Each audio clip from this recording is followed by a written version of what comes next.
किसान बिल को लेकर पूरे देश भर में विपक्ष की जो पार्टियां हैं वो सरकार को घेरने का काम कर रही है।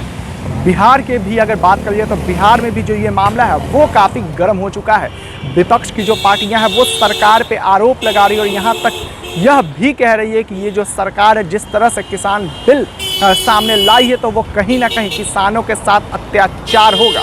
ऐसे में आपको बता दें कि बिहार के उप मुख्यमंत्री सुशील कुमार मोदी ने अपनी बात रखी। एक प्रेस कॉन्फ्रेंस में उन्होंने इस बिल को लेकर अपनी बात रखी और क्या कुछ उनका कहना है, पहले आप सुनिए। यूपी की सरकार है, कांग्रेस उसका एक महत्वपूर्ण घटक है महाराष्ट्र के अंदर, और राष्ट्रीय जनता दल यूपीए का समर्थन कर रहा है। यानी महाराष्ट्र में जो सरकार चल रही है वो यूपीए की राजद द्वारा समर्थित यूपीए की सरकार है जिसमें कांग्रेस भी शामिल है।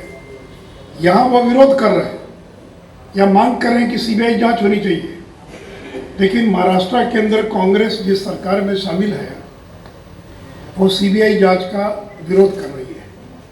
उसी प्रकार रघुवंश बाबू को अपने जीवन के अंतिम दिनों में जिस तरह से अपमानित किया गया कि जिस पार्टी में जिंदगी भर रहे उस पार्टी में अंतिम दिनों में उनको और पत्र लिखने के लिए बाध्य होना पड़ा, उस पार्टी से त्यागपत्र देने के लिए बाध्य होना पड़ा, और उनके परिवार के लोग राष्ट्रीय जनता दल के नेताओं से इतने क्षुब्ध थे कि उनके शव को राष्ट्रीय जनता दल के दफ्तर में ले जाने से भी उन्होंने इनकार कर दिया। जो बाजार समिति कानून था उसको दोबारा बिहार में हम लागू करेंगे, इसका मतलब है कि किसानों का फिर शोषण होगा, फिर बाजार समिति भ्रष्टाचार के अड्डे बनेंगे।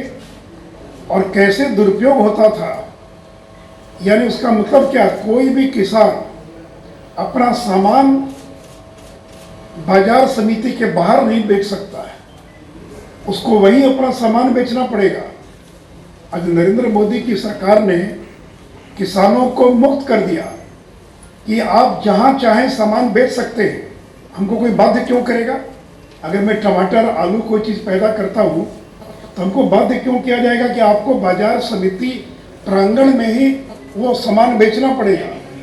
अगर मुझे बाजार समिति के बाहर अगर मुझे ऊंचा मूल्य मिल रहा, अच्छा मूल्य मिल रहा है, तो ये आज़ादी हमको क्यों नहीं होनी चाहिए। केवल आपको याद करा दूं कि ये जो एपीएमसी एक्ट है, एग्रीकल्चर प्रोड्यूस मार्केटिंग एक्ट, जिसको बाजार समिति कानून बोलचाल की भाषा में जानते हैं, 2006 में तत्कालीन एनडीए की सरकार जिसके मुखिया नीतीश कुमार थे उस समय, हम लोगों ने उस बाजार समिति कानून को और पूरी तरह से समाप्त कर दिया, रिपील कर दिया। और हिंदुस्तान में बिहार देश का पहला राज्य था और आज भी पहला राज्य है जिसने बाजार समिति कानून को समाप्त कर दिया। 70 करोड़ की आमदनी होती थी, फिर भी हम लोगों ने आमदनी की परवाह नहीं की, लेकिन वो किसानों के शोषण का माध्यम था और भ्रष्टाचार का अड्डा था। कि आपने सुना, सुशील मोदी का कहना है जो राजद और कांग्रेस है ये कभी भी किसानों के हित में ना कभी काम किए, ना ही किसानों के हित की ये बातें करती है। ये सिर्फ दिखावे के लिए किसान किसान का नारा लगाती है, लेकिन एनडीए जिस तरह से हमेशा से किसानों के लिए काम करती है और ये चीज़ किसानों को भी पता है और बिहार की जनता और देश की जनता को भी पता है कि किसानों के लिए हमने क्या कुछ किया है। तो जिस तरह से विपक्ष की जो पार्टियां हैं वो किसानों को लेकर अपना बयान दे रही है, तो ऐसे में बिहार की जनता को सब कुछ पता है और वो उन्हें मुंह तोड़ जवाब भी देगी इस बार विधानसभा चुनाव में। ऐसा ही तमाम अपडेट्स आपको एचएस बिहार देते रहेगा। अभी के लिए फिलहाल इतना ही, नमस्कार।